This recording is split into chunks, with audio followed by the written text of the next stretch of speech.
আপনারা দেখছেন একুশে টেলিভিশন।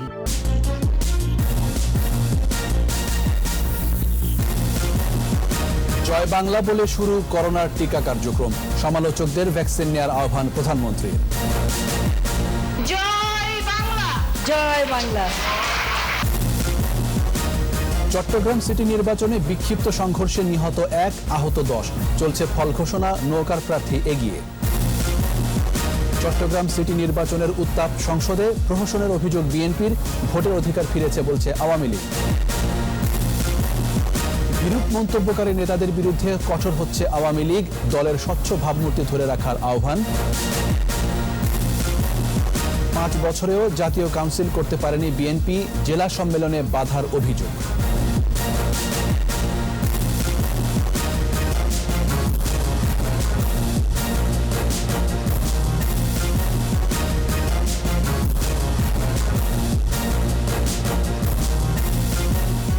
শুনছিলেন ফার্স্ট সিকিউরিটি ইসলামী ব্যাংক লিমিটেড সংবাদ শিরোনাম। আমন্ত্রণ রাত 11টার একুশে সংবাদে, সাথে আছি আমি জাবের হোসেন। দর্শক, একুশে টেলিভিশনের সংবাদ একই সাথে সরাসরি দেখতে পাবেন আমাদের ফেসবুক পেজ www.facebook.com/2124 অনলাইনে। Mega spider ceiling fan, mega বাতাসে শান্তির পরশ। শুরু হলো করোনা ভ্যাকসিন প্রয়োগ কার্যক্রম। রাজধানীর কুর্মিটোলা হাসপাতালে গণভবন থেকে ভার্চুয়াল প্ল্যাটফর্মে এই কার্যক্রম উদ্বোধন করেন প্রধানমন্ত্রী শেখ হাসিনা। বিশ্বের অনেক দেশকে পেছনে ফেলে এত দ্রুত টিকা কার্যক্রম শুরু হওয়ায় একে ঐতিহাসিক ঘটনা বলে উল্লেখ করেন প্রধানমন্ত্রী। যারা ভ্যাকসিন নিয়ে সমালোচনা করছেন তাদেরও টিকা গ্রহণের আহ্বান জানিয়েছেন শেখ হাসিনা। বিস্তারিত জানাচ্ছেন আকবর হোসেন সুমন। ভারত থেকে আনা করোনা ভাইরাসের প্রথম টিকা গ্রহণ করলেন কুর্মিটোলা জেনারেল হাসপাতালের senior nurse Runu Veronica Costa. Ganabhaban থেকে ভার্চুয়াল প্ল্যাটফর্মে যুক্ত হয়ে এই কার্যক্রমের উদ্বোধন করেন প্রধানমন্ত্রী শেখ হাসিনা। রুনু, তোমাকে অনেক অনেক শুভেচ্ছা। তুমি সুস্থ থাকো, ভালো থাকো, আরো অনেক রোগীর সেবা করো। প্রথম দিনে চিকিৎসক, সশস্ত্র বাহিনীর সদস্য ও পুলিশ সদস্য সহ 5 জন ফ্রন্টলাইনারের দেহে প্রয়োগ করা হয় ভ্যাকসিন। টিকা দেওয়ার সময় গ্রহীতাকে সাহস যোগান প্রধানমন্ত্রী। ভয় পাচ্ছ ইমরান? এর আগে বক্তব্যে করোনা মোকাবেলায় প্রয়োজনীয় ব্যবস্থা গ্রহণ, ক্ষতি পুষিয়ে অর্থনৈতিক গতি অব্যাহত রাখতে প্রণোদনা এবং চিকিৎসায় সরকারের পদক্ষেপ তুলে ধরেন প্রধানমন্ত্রী। যারা ভলান্টিয়ার কাজ করছে এর মধ্যে অনেকেই আমরা চাকরিতে দিয়ে দিয়েছি, বাকি আরো অনেকে আছে যারা অনেক ঝুঁকি নিয়ে তারা এই স্যাম্পল সংগ্রহ করা বা এগুলি কাজ করা বা টেকনিক্যাল সাইডে কাজ করে যাচ্ছে, তাদেরকেও আমরা বিভিন্ন প্রণোদনা দিয়ে যাচ্ছি। মানুষের মৌলিক অধিকার পূরণে সেবক হয়ে সরকার দায়িত্ব পালন করেছে বলেও উল্লেখ করেন সরকার প্রধান। আপনারা জানেন যে নিজের মায়ের লাশও সন্তানরা ধরতে সাহস পায়নি, নিজের বাবার লাশটাও ফেলে রেখে চলে গেছে, আত্মীয় স্বজনরা সাহস এগোয়নি। এইরকম একটা আতঙ্কের মধ্যে এই দেশটা ছিল। এই বাংলাদেশের মানুষের মৌলিক অধিকারগুলি পূরণ করা এটা আমাদের কর্তব্য, এবং সরকার হিসেবে আমরা জনগণের সেবক, সেই সেবক হিসেবে আমরা নিজেদেরকে মনে করি, আর সেভাবে আমরা চেষ্টা করি মানুষের যে কোনো দুঃসময় মানুষের পাশে দাঁড়াতে এবং মানুষের জন্য কাজ করে যেতে। জনগণের স্বার্থ সুরক্ষায় অগ্রাধিকার ভিত্তিতে ভ্যাকসিনের বন্দোবস্ত করেছে সরকার, জানান প্রধানমন্ত্রী। সমালোচকদের প্রতি আহ্বান জানান নেতিবাচক মন্তব্য না করে টিকা গ্রহণ করতে। হয়তো তাদের কাছে মানুষ কোনো সাহায্য পায় না, কিন্তু কোনো কাজ করতে গেলে সেখানে বিরূপ সমালোচনা, মানুষের ভিতরে সন্দেহ ঢোকানো, মানুষকে ভয় ভীতি দেওয়া, এই ধরনের কিছু কাজ কারো কারো অভ্যাস আছে। সবসময় কোনো কিছুই তাদের ভালো লাগে না, যত ভালো কাজই করেন সব কিছুই তারা কিছু ভালো লাগে না নামে একটা রোগে ভোগে। তবুও আমি চাই যে তারাও সাহস করে আসবেন, আমরা তাদেরকেও ভ্যাকসিন দিয়ে দেবো যাতে তারা সুরক্ষা থাকে। টিকা উপহার দেয় ভারত সরকারকে ধন্যবাদ জানান প্রধানমন্ত্রী। তাদেরকে আমরা আকবর হোসেন সুমন, একুশে টেলিভিশন, ঢাকা। উৎসব মুখর পরিবেশে শেষ হলো চট্টগ্রাম সিটি নির্বাচনের ভোট গ্রহণ। এরই মধ্যে শুরু হয়েছে ফল ঘোষণা। এ পর্যন্ত পাওয়া ফলাফলে এগিয়ে রয়েছেন আওয়ামী লীগের মেয়র প্রার্থী রেজাউল করিম। এদিকে কয়েকটি স্থানে সংঘর্ষে 1 জন নিহত হয়েছে, আহত হয়েছে অন্তত 10 জন। স্থগিত করা হয়েছে 2টি কেন্দ্রের ভোট গ্রহণ, আটক করা হয়েছে 1 কাউন্সিলর প্রার্থীকে। ইফরাজ নূর এবং বিপ্লব মজুমদারকে সাথে নিয়ে চট্টগ্রাম থেকে রিপোর্ট করছেন হাসান ফেরদৌস। সকাল 10টায় শুরু হয় ভোট গ্রহণ, কোনো বিরতি ছাড়াই চলে বিকেল 4টা পর্যন্ত। সবগুলো কেন্দ্রে ভোট গ্রহণ করা হয় ইভিএমে, ইলেকট্রনিক ভোটিং মেশিনে। দ্রুত ভোট দিতে পেরে খুশি ভোটাররা। ইভিএমে ভোট খুব ভালো লাগছে আমার। এবারে বিএমএ ভোট দিয়েছি, এবার আবার খুব ব্যতিক্রম। ভোট দিয়েছি, খুব ভালো লাগছে, তো শান্তিমতোই ভোট দিতে পেরেছি। এখানে পরিবেশ খুব সুন্দর। নগরীর লালখান বাজার, মুরাদপুর, আলকরণ, কর্নেলহাট সহ কয়েকটি এলাকায় ধাওয়া পাল্টা দেওয়ার ঘটনা ঘটে। পাহাড়তলীতে 2 কাউন্সিলর প্রার্থীর সমর্থকদের মধ্যে সংঘর্ষে গুলিবিদ্ধ হয়ে আলাউদ্দিন নামে এক যুবক নিহত হয়। পাথরঘাটায় ইভিএম মেশিন ভাঙচুরের অভিযোগে আটক করা হয় এক কাউন্সিলর প্রার্থীকে। বহদ্দারহাট একলাসুর রহমান প্রাথমিক বিদ্যালয়ে ভোট দিয়েছেন আওয়ামী লীগ প্রার্থী রেজাউল করিম চৌধুরী। বিএড কলেজ কেন্দ্রে ভোট দেন বিএনপির মেয়র প্রার্থী ডাক্তার সাদাত হোসেন। নির্বাচনকে ঘিরে আইনশৃঙ্খলা বাহিনীর উপস্থিতি ছিল লক্ষণীয়। Hasan Ferdous, 21 television, Chattogram. Chattogram city corporation নির্বাচনের ফলাফলে মেয়র পদে আওয়ামী লীগের প্রার্থী রেজাউল করিম চৌধুরী নৌকা প্রতীক নিয়ে এগিয়ে রয়েছেন। 735 কেন্দ্রের মধ্যে 400 কেন্দ্রের বেসরকারি ফলাফলে তিনি পেয়েছেন 1,59,846 ভোট। তার নিকটতম প্রতিদ্বন্দ্বী বিএনপির ডাক্তার শাহাদাত হোসেন ধানের শীষ প্রতীকে পেয়েছেন 21,834 ভোট। নগরীর এম.এ. আজিজ স্টেডিয়ামের জিমনেশিয়ামে ভোটের ফল ঘোষণা করেন সিটি কর্পোরেশন নির্বাচনের রিটার্নিং কর্মকর্তা ও চট্টগ্রামের আঞ্চলিক নির্বাচন কর্মকর্তা হাসানুজ্জামান। মেয়র পদে আওয়ামী লীগ ও বিএনপি ছাড়াও আরও 5 জন প্রার্থী প্রতিদ্বন্দ্বিতা করেন। নির্বাচনে সবকটি কেন্দ্রে ভোট হয়েছে ইভিএমে।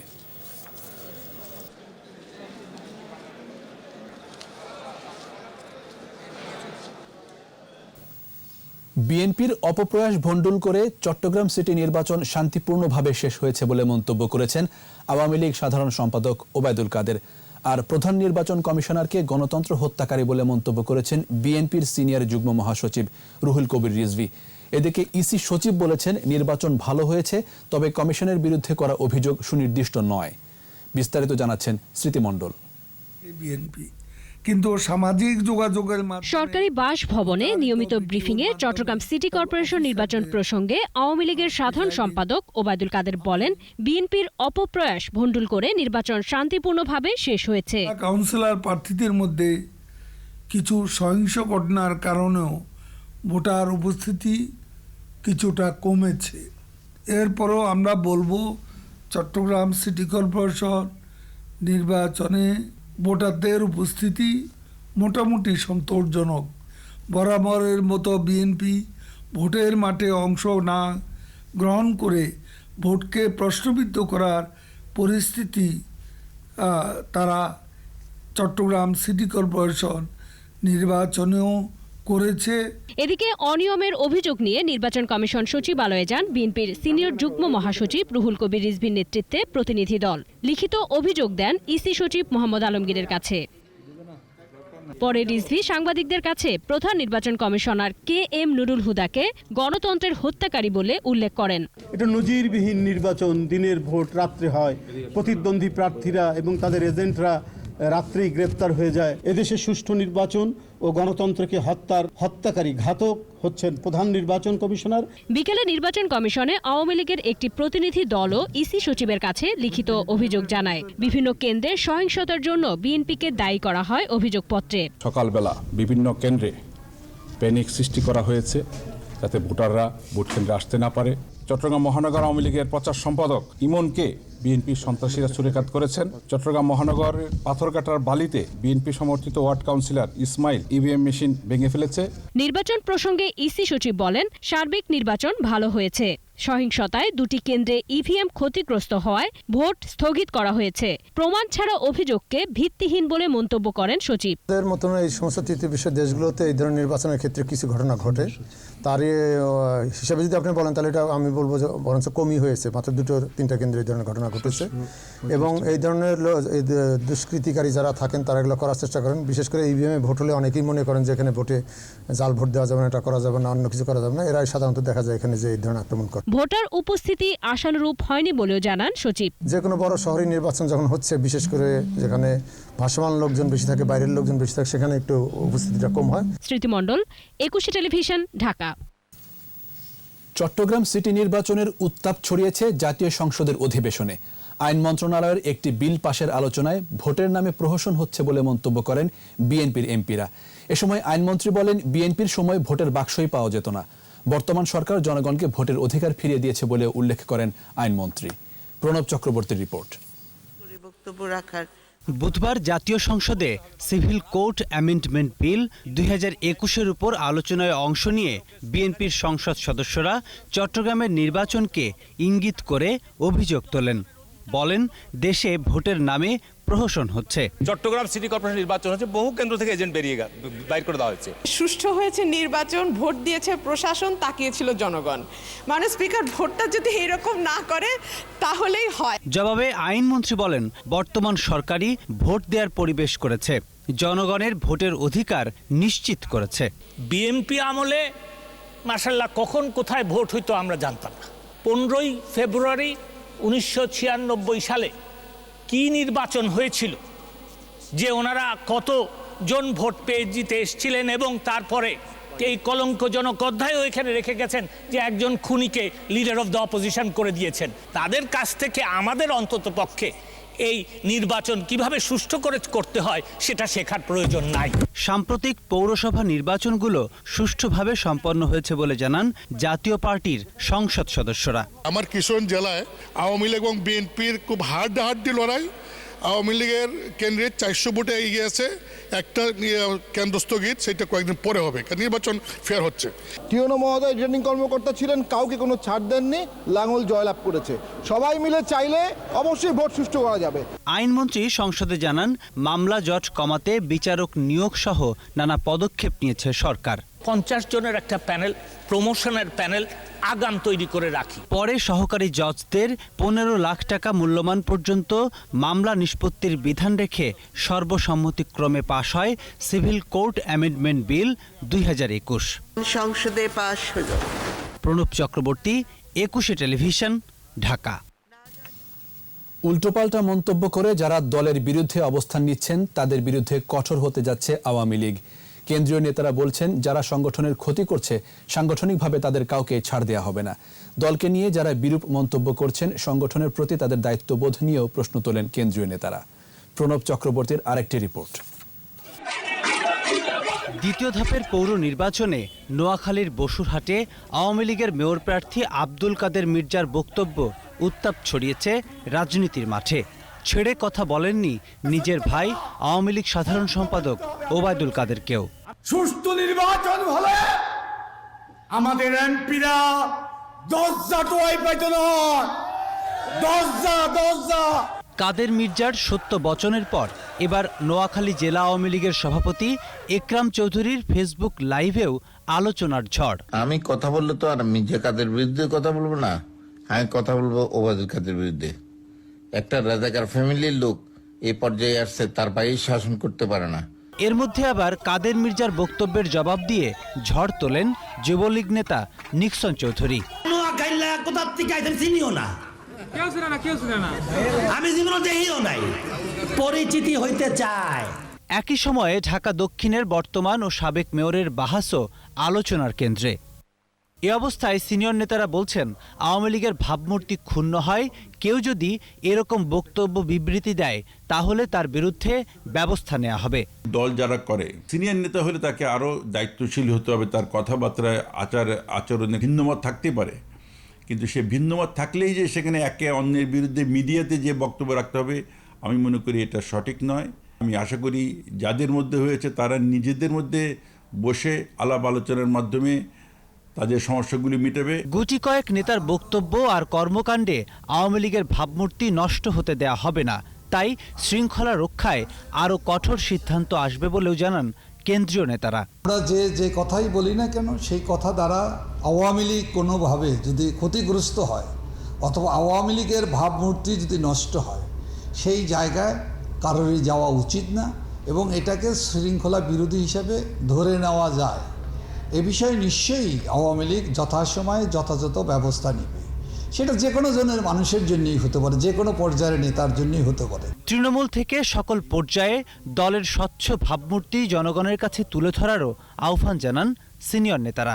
নিবেদিত প্রাণ নেতা কর্মী যারা দলকে ভালোবাসে। প্রণব চক্রবর্তী, 21 টেলিভিশন, ঢাকা। প্রায় 5 বছরেও জাতীয় কাউন্সিল করতে পারেনি বিএনপি। দলের সিনিয়র নেতাদের অভিযোগ, করোনার কারণে কিছুটা পিছিয়ে গেলেও জেলা কাউন্সিল শেষ করেই দ্রুততম সময়ে জাতীয় কাউন্সিল করতে চান তারা। এর মধ্যে বেশ কিছু জেলার কাউন্সিল সম্পন্ন হয়েছে, তবে জেলা সম্মেলন করতে বাধার মুখে পড়তে হচ্ছে বলে অভিযোগ করেন তারা। জসিম জুয়েলের রিপোর্ট। বিএনপির ষষ্ঠ জাতীয় কাউন্সিল হয় 2016 সালের 19 মার্চ। গঠনতন্ত্র অনুযায়ী 3 বছর পর কাউন্সিল হওয়ার কথা থাকলেও বর্তমান কমিটির মেয়াদ উত্তীর্ণ হয়েছে 1 বছরেরও বেশি সময় আগে। তবে কাউন্সিল কবে হবে তা নিশ্চিত করে বলতে পারছে না দলটি। দলের নেতারা দিন তারিখ নির্দিষ্ট করতে না পারলেও বলছেন শিগগিরই হবে 7ম কাউন্সিল। এজন্য জেলা সম্মেলনগুলো শেষ করতে তাগিদ দেওয়া হচ্ছে। দলের নীতি নির্ধারকরা বলছেন চেয়ারপারসন আগের মতো দলকে নেতৃত্ব দিতে না পারায় সমন্বিত সিদ্ধান্ত আসছে না। নেতারা বলছেন জাতীয় কাউন্সিল করতে স্থানীয় পর্যায়ে প্রতিনিধি নির্বাচন দ্রুত শেষ করতে বলা হয়েছে। স্থানীয় পর্যায়ে প্রতিনিধি নির্বাচনটা শেষ হয়ে গেলে তখন কাউন্সিল ডাকা হবে, কারণ কাউন্সিলে তো প্রতিনিধিত্ব থাকতে হবে প্রতিটি এলাকা থেকে নির্বাচিত প্রতিনিধিত্ব। কারণ বিএনপি গণতন্ত্রে বিশ্বাসী দল, আমরা গণতান্ত্রিকভাবে কাউন্সিল করতে চাই। বিএনপির যতগুলো জেলা কমিটি আছে তার মধ্যে বেশ কিছু জেলায়, অর্ধেকের বেশি জেলায় পূর্ণাঙ্গ কমিটি হয়েছে, আর প্রায় 82% মতো, আমার জানা মতে প্রায় 82% মতো শতকরা সেখানে আমাদের আহ্বায়ক কমিটি গঠন করা হয়েছে। বাধার মুখে দাঁড়িয়ে কাউন্সিল করা সহজ নয় বলেও মন্তব্য করেন তারা। বিভিন্ন জায়গায় তৃণমূলের ইউনিট পর্যন্ত আমরা পৌঁছতে সক্ষম হয়েছি, যদিও সব জায়গায় বাধাহীনভাবে আমরা করতে পারছি তা না, কিন্তু আগের চেয়ে অনেক বেশি নতুন নেতৃত্ব এখানে এসেছে এবং আগের চেয়ে অনেক বেশি তৃণমূলে আমরা আমাদের সেই বিস্তৃতিটা ঘটিয়েছি। বিএনপির উপর যে ধরনের নিপীড়ন, নির্যাতন, গুম খুন, হত্যা, মিথ্যা মামলার নির্যাতনের ভিতরে থেকে দলের কার্যক্রম চালানো খুবই কঠিন। পদে পদে তো বাধাগ্রস্ত করছে। কিছুটা দেরি হলেও সব প্রস্তুতি সম্পন্ন করে 7ম কাউন্সিল করতে চায় বিএনপি। যত তাড়াতাড়ি সম্ভব। জসিম জুয়েল, 21 টেলিভিশন, ঢাকা। নিচ্ছি প্রিমিয়ার ব্যাংক লিমিটেড সংবাদ বিরতি। নো মাস্ক নো সার্ভিস বিধি মেনে চলুন, সুস্থ থাকুন। যখন ফিরছি তখন অন্যান্য খবরের সঙ্গে আরও থাকবে সাতক্ষীরায় শেখ হাসিনার গাড়ি বহরে হামলা মামলার রায় 4 ফেব্রুয়ারি। রিজেন্ট শাহেদের অস্ত্র ও বিশেষ ক্ষমতা আইনের মামলা, অভিযোগ গঠনের শুনানি বৃহস্পতিবার। আবার আমন্ত্রণ রাত 11টার 21 সংবাদে। বঙ্গবন্ধু শেখ মুজিবুর রহমান তার দূরদর্শী চিন্তা ভাবনা দিয়ে শুধু বাংলাদেশকে নয় বিশ্বকে পরিবর্তনের স্বপ্ন দেখেছিলেন, এমনটাই বললেন নোবেল বিজয়ী অর্থনীতিবিদ অমর্ত্য সেন। লন্ডনে মুজিব বর্ষ উপলক্ষে Bangabandhu and visions of Bangladesh শীর্ষক ভার্চুয়াল সেমিনারে একথা বলেন তিনি। তুলে ধরেন বঙ্গবন্ধুর রাজনৈতিক দর্শন, জানান ধর্মনিরপেক্ষতায় বিশ্বাসী বঙ্গবন্ধু কখনো ধর্ম ও রাজনীতিকে একসঙ্গে মেলাননি, তাই শুধু বাংলা নয় বিশ্ববন্ধু হয়ে ওঠেন তিনি। সেমিনারে সেন্টার ফর পলিসি ডায়ালগের চেয়ারম্যান অধ্যাপক রেহমান সোবহান বলেন, বঙ্গবন্ধুর নীতি ও আদর্শের প্রতিফলন এখন বাংলাদেশে স্পষ্ট। বঙ্গবন্ধুর জন্মশতবার্ষিকীতে এসে পুঁজিবাদী বিশ্বের মাঝেও সমতার বাংলাদেশ অনেকটাই দৃশ্যমান বলে জানান তিনি। That the association between secularism and human freedom had an inspirational role for Sheikh Mujib. I have to cultivate my courage before ending this talk to greet an exceptional neighbor whose great ideas and leadership have, and here I say with pride, changed the world. অন্য যে কোনো ভ্যাকসিনের তুলনায় Oxford অ্যাস্ট্রাজেনেকার vaccine নিরাপদ বলে জানালেন স্বাস্থ্যমন্ত্রী জাহিদ মালেক। টিকা প্রদান কার্যক্রমের উদ্বোধনী অনুষ্ঠানে মন্ত্রী বলেন, 3 কোটি ভ্যাকসিন কেনা হয়েছে, যার 70 লাখ দেশে এসেছে। প্রথম ধাপে ফ্রন্টলাইনারদের দেওয়ার পর বাকিরা টিকা পাবে বলেও জানান তিনি। সাইদুল ইসলামের রিপোর্ট। সবার আগে করোনার ভ্যাকসিন আবিষ্কার করে অক্সফোর্ড অ্যাস্ট্রাজেনেকা। বাংলাদেশও এসেছে এই টিকা। বুধবার টিকা প্রদান কার্যক্রমের উদ্বোধনী অনুষ্ঠানে স্বাস্থ্যমন্ত্রী বলেন, টিকা হাতে আছে, পর্যায়ক্রমে ফ্রন্টলাইনারদের টিকা দেয়া শুরু হবে। এই টিকা অনেক বেশি নিরাপদ বলেও জানান মন্ত্রী। এই ভ্যাকসিন অক্সফোর্ড ইউনিভার্সিটি আবিষ্কৃত অ্যাস্ট্রাজেনেকা কোম্পানির। এ পর্যন্ত এটি সবচেয়ে নিরাপদ ভ্যাকসিন অন্য সব ভ্যাকসিনের তুলনায়। প্রতিটি জেলা, উপজেলা, ইউনিয়ন পর্যায়ে হাসপাতাল এবং ক্লিনিকে টিকা দিবে। জাহিদ মালেক জানান, বাংলাদেশ ইতিমধ্যে 3 কোটি টিকা কিনেছে। এরই মধ্যে 70 লাখ এসেছে, বাকিগুলো চলে আসবে। পার্শ্ব প্রতিক্রিয়া দেখা দিলে সরকারি খরচে চিকিৎসা দেয়া হবে বলে আবারও আশ্বস্ত করেন মন্ত্রী। যদি কোনো পার্শ্ব প্রতিক্রিয়া দেখা দেয় তার সকল চিকিৎসার ব্যবস্থা করা হয়েছে। আমাদের আশেপাশের দেশ থাইল্যান্ড, মালয়েশিয়া, শ্রীলঙ্কা এবং ইউরোপের অনেক দেশ এখনো ভ্যাকসিন পায়নি, অথচ বাংলাদেশ 3 কোটি ভ্যাকসিন ক্রয় করেছে। সবাই যাতে নিরাপদে ভ্যাকসিন নিতে পারে তার সব ব্যবস্থা করার কথাও জানান স্বাস্থ্যমন্ত্রী। সুষ্ঠুভাবে ভ্যাকসিন দেওয়ার জন্য সকল ব্যবস্থা সরকার গ্রহণ করেছে। সাইদুল ইসলাম, 21 টেলিভিশন, ঢাকা। করোনা ভাইরাসে আরও 17 জনের মৃত্যু হয়েছে। তাদের মধ্যে পুরুষ 8 আর মহিলা 9 জন। এ পর্যন্ত মৃতের সংখ্যা 8000-এর ওপরে।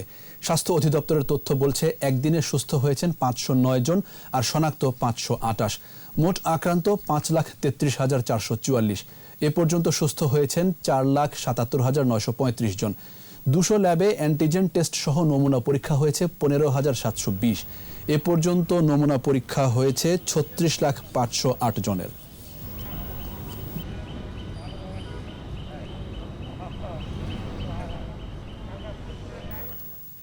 সাতক্ষীরার কলারোয়ায় শেখ হাসিনার গাড়িবহরে হামলা মামলার রায় আগামী 4 ফেব্রুয়ারি। সাতক্ষীরার chief judicial magistrate Humayun Kabir এই আদেশ দেন। পরে অভিযুক্ত 34 আসামির জামিন বাতিল করে কারাগারে পাঠানো হয়। 2002 সালের 30 আগস্ট শেখ হাসিনা সাতক্ষীরা সদর হাসপাতালে মুক্তিযোদ্ধার স্ত্রীকে দেখে মাগুরায় যাচ্ছিলেন। পথে কলারোয়া উপজেলা বিএনপি অফিসের সামনে তার গাড়িবহরে হামলা চালানো হয়। এ সময় তিনি প্রাণে রক্ষা পেলেও তার গাড়িবহরে থাকা অনেকেই আহত হন।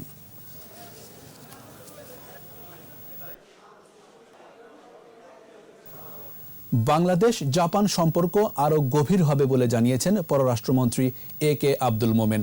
রাজধানীর ফরেন সার্ভিস একাডেমিতে বঙ্গবন্ধুকে নিয়ে এক জাপানি নির্মাতার তথ্যচিত্রের প্রদর্শনী অনুষ্ঠানে তিনি বলেন, স্বাধীনতার পর থেকেই জাপান বাংলাদেশের উন্নয়নের অন্যতম বড় অংশীদার। স্বাধীনতোত্তর বাংলাদেশ পুনর্গঠনে বড় অবদান রেখেছে জাপান। এখনও অবকাঠামো উন্নয়ন সহ বিভিন্ন খাতে বিনিয়োগ ও সহযোগিতা অব্যাহত রয়েছে।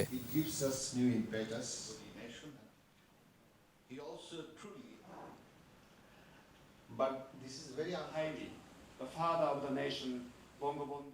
On those days, Japan came up to help us, and without reservation. And ever since, our relationship with Japan is rock solid. I used to work on days in the Ministry of Commerce, and it was very difficult to import goods from abroad. But Japanese companies started helping us even on deferred payment. We are thankful to Japan. Regent হাসপাতালের chairman Shahed করিমের অস্ত্র ও বিশেষ ক্ষমতা আইনের মামলায় অভিযোগ গঠনের শুনানি কাল। সাতক্ষীরা জেলা ও দায়রা জজ শেখ মফিজুর রহমানের আদালতে হাজির করা হলে আসামি পক্ষের আইনজীবী আবু বক্কর সিদ্দিকী শুনানির জন্য সময় প্রার্থনা করেন। আদালত আগামী বৃহস্পতিবার শুনানির তারিখ নির্ধারণ করেন। শাহেদ করিম আলোচিত এই 2 মামলার একমাত্র আসামি। গত 15 জুলাই ভোরে সাতক্ষীরার দেবহাটার শাখারা কোমরপুর সীমান্ত দিয়ে ভারতে পালানোর চেষ্টা করেন শাহেদ। সে সময় বোরকা পরিহিত অবস্থায় কোমরপুর বেইলি ব্রিজের নিচ থেকে তাকে গ্রেফতার করে র্যাব।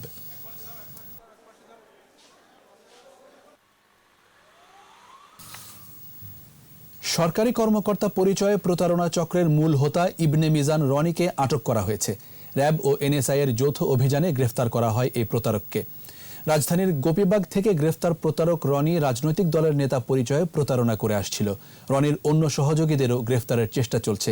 চক্রটি দীর্ঘদিন ধরে নিয়োগ, পদোন্নতি ও বদলির প্রলোভন দেখিয়ে মানুষের কাছ থেকে টাকা হাতিয়ে নিচ্ছিল বলে জানায় র্যাব ও NSI। সংস্কৃতি প্রতিমন্ত্রীর সই করা ভুয়া সুপারিশ দেখিয়েও প্রতারণা করে রনি ও তার চক্র।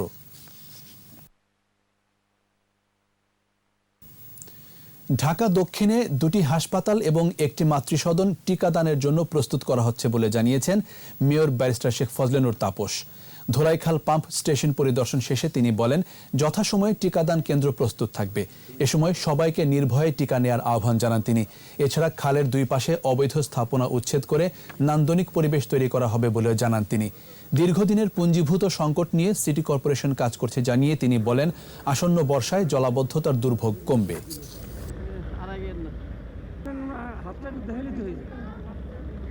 ঢাকা দক্ষিণ সিটি কর্পোরেশনের আওতায় আমরা প্রশিক্ষণ কার্যক্রম আরম্ভ করেছি। আমরা আমাদের এলাকার 2টি হাসপাতাল এবং মাতৃসদনকে আমরা প্রস্তুত করছি। আগামী সপ্তাহের মধ্যেই সকল প্রস্তুতি সম্পন্ন হবে, যাতে করে যেদিন থেকে টিকা দেওয়া আরম্ভ হবে আমরা যেন সেভাবে আমাদের জনগণকে সঠিকভাবে এই স্বাস্থ্য সেবাটা এবং টিকাটা আমরা প্রদান করতে পারি। যানজট নিরসনে মহাখালী ফ্লাইওভার থেকে কাকলী বনানী এলাকার বিভিন্ন সড়ক পরিদর্শন করেছেন ঢাকা উত্তর সিটির মেয়র আতিকুল ইসলাম। পরে মেয়র জানান ইউটার্নগুলোর পাশের রাস্তা আরও প্রশস্ত করা হবে। তাছাড়া এসব এলাকায় ফুটপাত দখল করে যারা ব্যবসা করছে তাদের হুঁশিয়ার করেন মেয়র। পাশাপাশি একটি দোকান তাৎক্ষণিকভাবে বন্ধ করে দিয়ে ফুটপাতের মালামাল জব্দ করার নির্দেশ দেন। এ সময় ব্যবসায়ীদের মালামাল ওঠানামানোর জন্য সড়কের পাশে বাড়তি জায়গা রাখারও নির্দেশ দেন mayor Atik.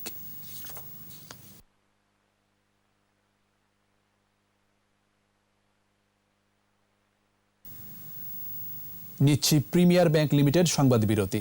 No mask no service বিধি মেনে চলুন, সুস্থ থাকুন। যখন ফিরছি তখন অন্যান্য খবরের সঙ্গে আরও থাকুন। সংবাদকর্মীদের পেনশন সুবিধার আওতায় আনার উদ্যোগ নিয়েছে সরকার, জানালেন পরিকল্পনা মন্ত্রী। লালকেল্লায় সংঘর্ষের ঘটনায় 6 কৃষক নেতার বিরুদ্ধে মামলা, দিল্লিতে কড়া নিরাপত্তা। দেখছেন রাত 11টার 21 সংবাদ। সংবাদকর্মীদের পেনশন সুবিধার আওতায় আনার উদ্যোগ নিয়েছে সরকার, জানিয়েছেন পরিকল্পনা মন্ত্রী এম.এ. মান্নান। ঢাকা রিপোর্টার্স ইউনিটিতে ক্রাইম রিপোর্টার্স অ্যাসোসিয়েশনের প্রয়াত সদস্যদের সম্মাননা অনুষ্ঠানে তিনি বলেন, অন্যান্য পেশার মতো সাংবাদিকদের পেনশনের আওতায় আনতে ইতোমধ্যে পরিকল্পনা নেওয়া হয়েছে। শিগগিরই মন্ত্রী পরিষদে বিষয়টি নিয়ে আলোচনা হবে।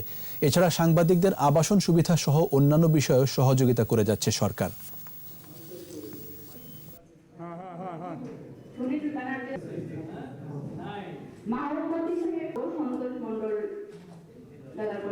ইউনিভার্সাল পেনশন স্কিম নিয়ে এখন এই মুহূর্তে কীভাবে মডেল খাড়া করা যায় তার মন্ত্রণালয়ে কাজ হচ্ছে, আমরা সেখানে সহায়তা করছি। এই বিষয়টা আমি নজরে রাখবো, যদি কোনো সময় কোনো আলোচনা আমি থাকি সামনে, যে এর মধ্যে বিভিন্ন পেশার জন্য, শুধু আপনারা নন, অন্যান্য মহান পেশা আছে, সকলের জন্য ন্যায় নীতির মাধ্যমে ফেয়ার একটা ট্রিটমেন্ট দেওয়ার জন্য আমি আমার ভয়েসকে তুলে ধরব। কক্সবাজার জেলা সদর হাসপাতালে অগ্নিকাণ্ডের ঘটনা ঘটেছে। এ সময় অক্সিজেনের অভাবে এক রোগীর মৃত্যু হয়েছে। সন্ধ্যা 6টার দিকে হাসপাতালের নিচতলার একটি কক্ষে এই অগ্নিকাণ্ডের ঘটনা ঘটে। এ সময় উখিয়ার রোহিঙ্গা ক্যাম্পের আলী আকবরের স্ত্রী গোলবাহার বেগম নামে এক মুমূর্ষু রোগী অক্সিজেনের অভাবে মারা যায়। নিহতের স্বজনরা জানান, আগুন লাগার খবরে হাসপাতালে থাকা রোগী ও স্বজনরা দৌড়ে পালাতে থাকে। এক পর্যায়ে হাসপাতাল থেকে বের হওয়ার সময় গোলবাহার বেগমের মুখের অক্সিজেন খুলে গেলে সে মারা যায়। পরে কক্সবাজার ফায়ার সার্ভিসের 2টি ইউনিট আগুন নিয়ন্ত্রণে আনে।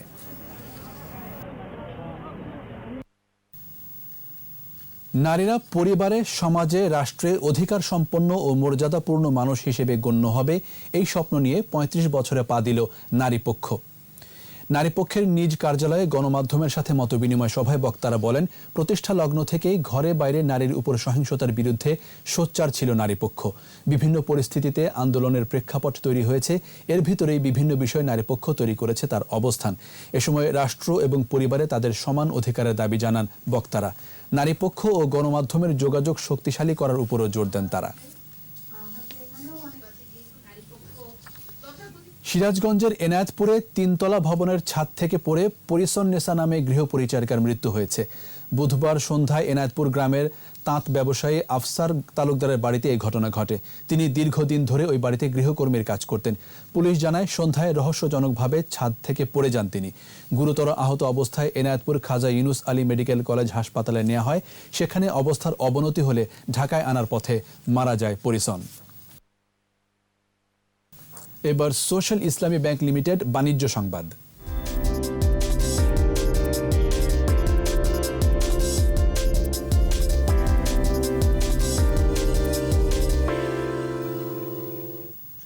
টানা পতনের পর ঊর্ধ্বমুখী প্রবণতায় ফিরেছে দেশের পুঁজিবাজার, তবে লেনদেন নেমেছে হাজার কোটি টাকার নিচে।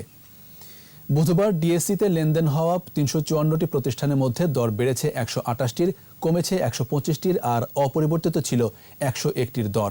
ডিএসইর প্রধান সূচক ডিএসইএক্স 19 পয়েন্ট বেড়ে উঠে আসে 5714 পয়েন্টে। দিন শেষে ডিএসইতে লেনদেনের পরিমাণ দাঁড়ায় 905 কোটি 90 লাখ টাকা। সূচক বেড়েছে অপর স্টক এক্সচেঞ্জ সিএসইতেও। লেনদেন হয়েছে 47 কোটি 27 লাখ টাকার শেয়ার ও মিউচুয়াল ফান্ড। আর এরই সাথে শেষ করছে রাত 11টার 21 সংবাদ। যাবার আগে ফার্স্ট সিকিউরিটি ইসলামী ব্যাংক লিমিটেড সংবাদ শিরোনামগুলো আরও একবার। জয় বাংলা বলে শুরু করোনার টিকা কার্যক্রম, সমালোচকদের ভ্যাকসিন নেয়ার আহ্বান প্রধানমন্ত্রীর। চট্টগ্রাম সিটি নির্বাচনে বিক্ষিপ্ত সংঘর্ষে নিহত 1, আহত 10, চলছে ফল ঘোষণা, নৌকার প্রার্থী এগিয়ে। চট্টগ্রাম সিটি নির্বাচনের উত্তাপ সংসদেও, প্রহসনের অভিযোগ বিএনপির, ভোটের অধিকার ফিরেছে বলছে আওয়ামী লীগ। বিরূপ মন্তব্যকারী নেতাদের বিরুদ্ধে কঠোর হচ্ছে আওয়ামী লীগ, দলের স্বচ্ছ ভাবমূর্তি ধরে রাখার আহ্বান। 5 বছরেও জাতীয় কাউন্সিল করতে পারেনি বিএনপি, জেলা সম্মেলনে বাধার অভিযোগ।